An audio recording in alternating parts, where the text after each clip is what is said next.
Hello from It does it every time. Hello from Gibraltar. Hello from Gibraltar. This is Chris from Ignite Ratings. I am pretending to be English today. Hello from Gibraltar. This is Breakfast with Ignite. Although once again it is not breakfast time while we're filming.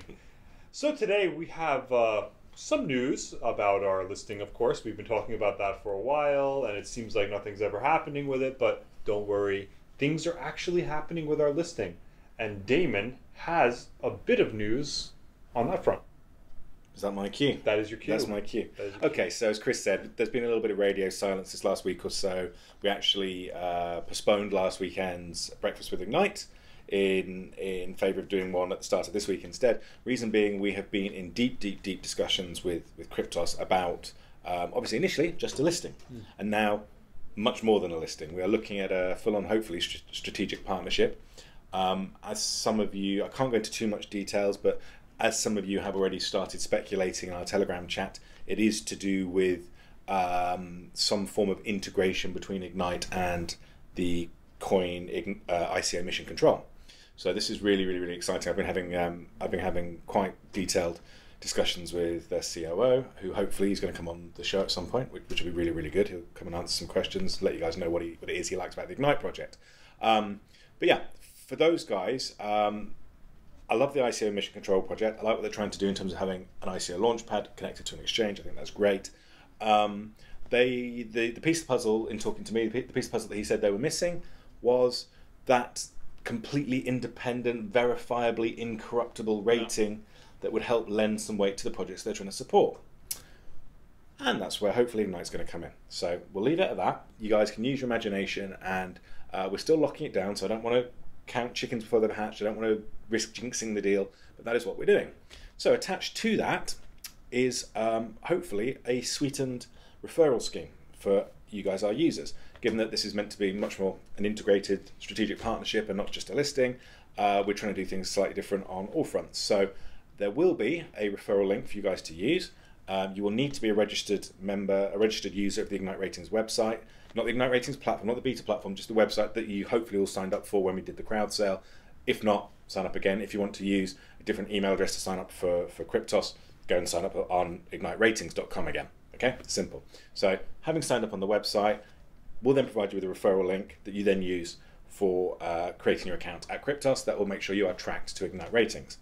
Now, this is where things get interesting. So the way we've structured the referral scheme, and again, the numbers are not finalized. So I can't actually quote figures at you at this point in time. But the way it'll work is that for trading a certain, you'll get the story. There's a standard 3 cash referral scheme. Cash is, if you don't know, Cash is QRYPTOS's on-platform token. QRYPTOS Coin, the liquid platform, they use the cash token with a Q, Q-A-S-H. There's a standard referral scheme that run for everyone, which is, I think, you get 3 cash free on sign up, and then another 3 cash for each friend you refer, etc. So if you guys want to go start referring downwards to your friend, you can do that and you'll still earn that. What we're doing is an augmented referral scheme whereby you are rewarded on top of that for trading Ignite X pairs. So there'll be 3 pairs on QRYPTOS. There'll be Bitcoin, Ethereum, and QRYPTOS' own token, Cash. And the rewards will be payable to you in cash. There might also be, and again, it's all subject to a little bit more negotiation. We're so nearly there. I really wish I could tell you guys what it is we're talking about. We're so nearly there. There might be a little uplift in Ignite X as well, or actually Ignite possibly rather than Ignite X. So we're going to try and hopefully, QRYPTOS are wanting to reward our users that we're bringing to the platform. We want to do the same. So we're going to hopefully bump up those rewards with some Ignite. But we're still talking about that. So we'll give you full details on how that's supposed to work as and when we've got it all fleshed out. But for now, we're so nearly there. The listing has been pushed to this Friday, tentatively.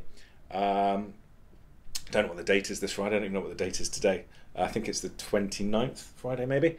Again, it might get pushed into next week. This shouldn't cause anyone any major concern. It shouldn't cause anyone any upset. It's being done for a very good reason. We're just getting all our ducks in a row so that we can get this thing launched properly. That'd be very cool. So the whole idea behind this kind of referral scheme is the uplift I mentioned would be to encourage trading Ignite X pairs, creating volume. So what we're doing, you guys know what market makers are. You've heard of market making. What we are trying to do here is encourage liquidity and volume to a certain extent within Ignite X pairs by leveraging our community rather than paying for artificial volume. We want this to be organic. QRYPTOS really like this idea. They're behind it, and QRYPTOS facilitates this really interestingly. They're one of the only exchanges I can think of actually that does this. They have a negative maker fee. So if you're a maker, if you're the one setting an order, whether that's a buy or a sell order, your fee, if the order is taken, is actually a negative 0.075%, which means you make money on that trade. You get paid. It's effectively a 50-50 revenue share between QRYPTOS and you if you're the maker. So the taker pays we'll go get my maths right now. 0.15% is the taker fee. So half of that, 0.075%, is paid to the maker.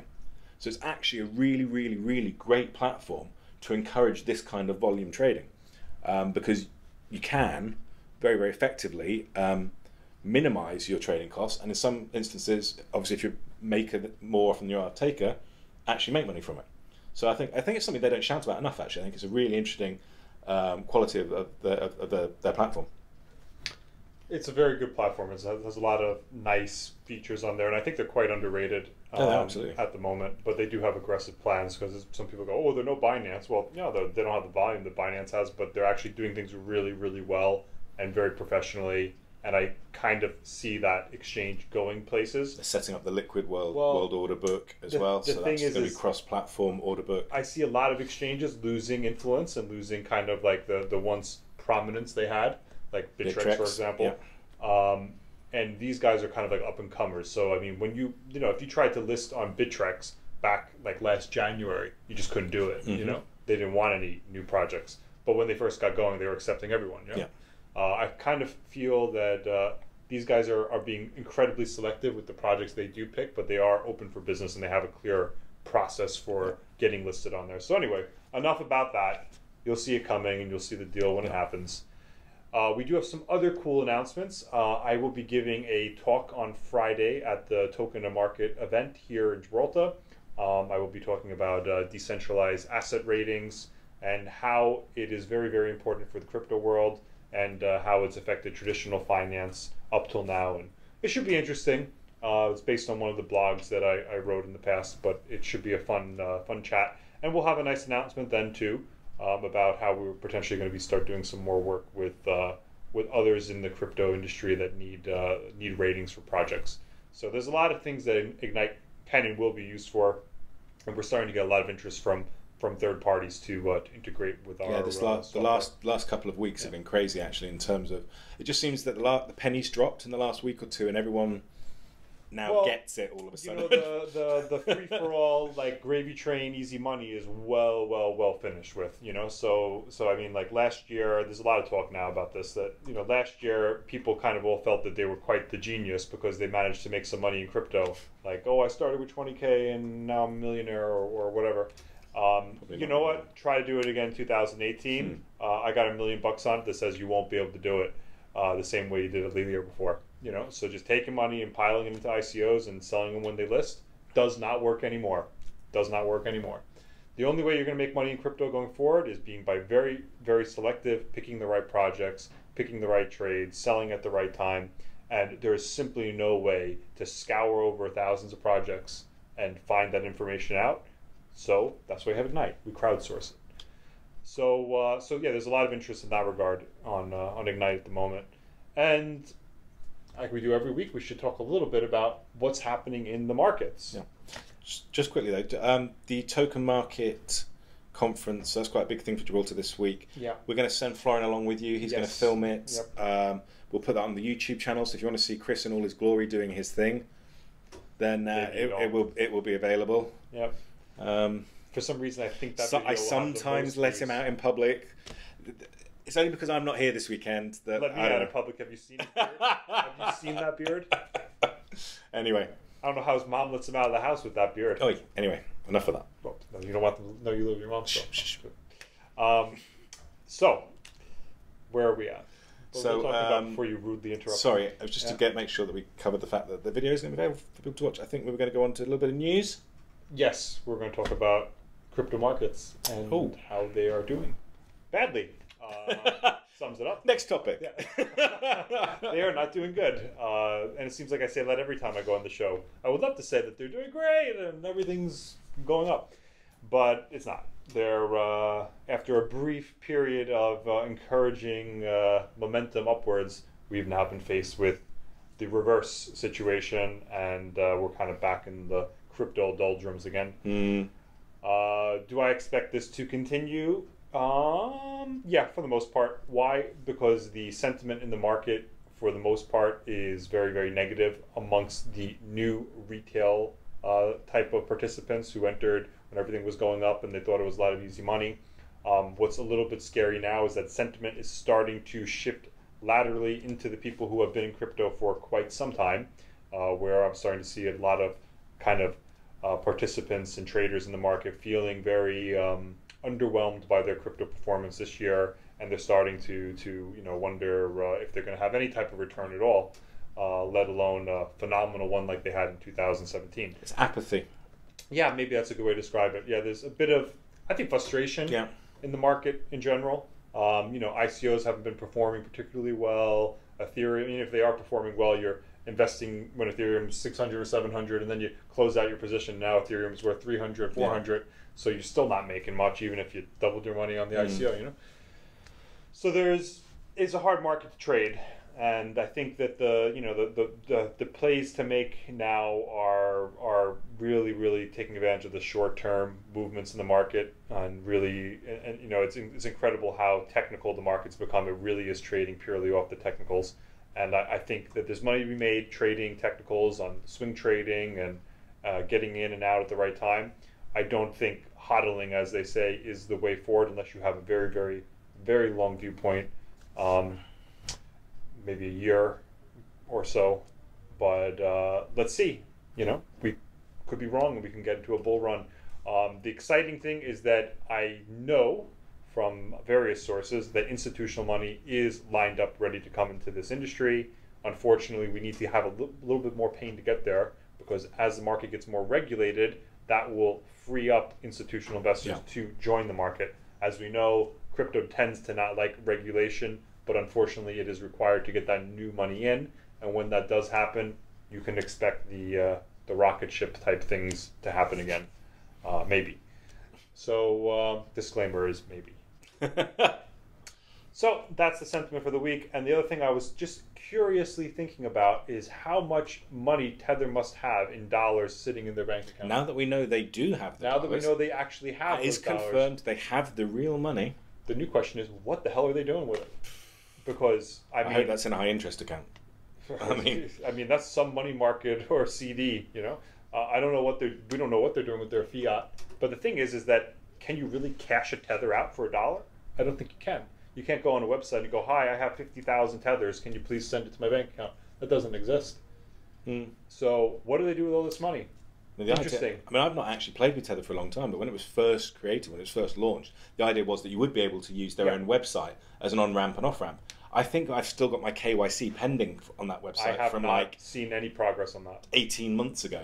So I don't know if I'll put my hands up and say I'm ignorant to that. I don't actually know where the on and off ramp. I know still that's an exchange function.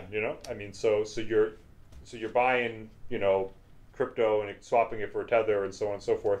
Then you want to go and exchange it. You have to go to Tether website, send it to a smart contract address, and then you wait around for them to send you dollars. I don't know. I've always liked the idea. The idea. It's a cool idea. The idea of ghosting a fiat currency, so that you're not subject to the regulations that fall. We see this in Japan. Of course we see this in Japan, which is why you see the regulations, because of course then they create a money broker. I know. So, but this is the reason why Coin has CoinX and QRYPTOS is because the fiat side of their platform is heavily regulated under the Japanese license. The crypto side isn't. So it's kind of taking that and sort of QRYPTOS having a cash as an on-platform. I kind of speculate that Tether's going to buy a bank and become one of the first crypto banks. That would be my speculation. You know why? Because they have the money to do it, and if they have billions of dollars in capital already sitting there, they could leverage that up once they have a banking license, make loans, and make a whole bunch of other things. So let's see what happens with Tether. I have a feeling that thing is that the company behind it is going to be doing things. My speculation, of course, and it's pure gossip at this point. I do not know anything. You heard it here first. You heard it here first. But you heard it here first. I speculated about it first. So. Right. I think that's it for us. I think that's it. You've got your speech to write. Yes. I've got my suitcase to pack. Where are you going? Madrid this weekend. Look at this guy. Download festival. I do all the work around here. Oh yeah. Okay. Okay. I'll be in download because I'm he's going to a concert. I'm giving a speech. Anyway, guys, thank you once again for joining us. Sorry for the small pause over the weekend while we tried so hard to get things fleshed out for you so we could have actual news to talk about. Hopefully you've got a little sense of what we're doing. Beta platform's still rocking. Sign up to the beta, the descriptions, you know all this. Sign up to the beta. There should be an update, I think, in the next few days. I think over the weekend, start of July, which should see the multi-layer commenting coming in. It should see the ratings engine actually switched on, excitingly. So that'll be quite a big functional change. So get testing. Get testing. And no, it won't be. And the only other piece of news is the Cornucopia pool for Ignite holders. Yep. That will be closing out over the weekend. Don't forget about that pool. It is the best deal you will ever get on Cornucopia. And you know what? It's not a bad place to invest in right now because IPOs have been performing while crypto has not. It's very true, so, think about that, and the bonus, we're not gonna let you know until you've actually filled out the form, and we'll let you know on July 1st. Yeah, there'll be an email going out. We'll send you an email. Probably over the weekend, probably just before July the 1st, there'll be an email going out telling you what to expect, how to do it. And all that, But once you get that email, you'll know the bonus, and you can invest more if you want, because probably you might want to once you see the bonus. Yes, you're not restricted on your contributions. Bonus is locked, by the way, so there won't be any mass hysteria to dump tokens when Cornucopia lists. So bonus tokens. All Horn bonus tokens are subject to a 3-month lock. Yeah. From first official exchange list. Exactly. Okay then, that was a quick wrap up. Yep. All right. Real good. Hasta luego. Cheers, guys. See you on the other side.